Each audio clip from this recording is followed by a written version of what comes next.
Dear Heavenly Father, in moments of uncertainty and fear, we come before you seeking solace and strength. We lift up those who are troubled by the prospect of the end of the world, understanding the weight that such thoughts can carry.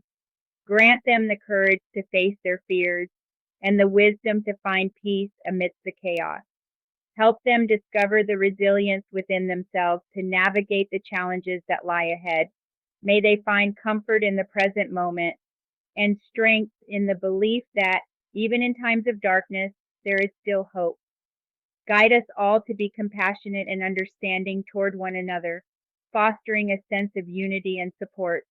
May love prevail over fear, and may the light within each person shine brightly, dispelling the shadows that threaten to consume us.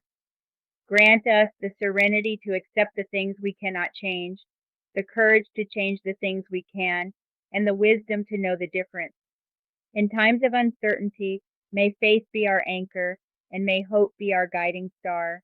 In Jesus' name we pray. Amen.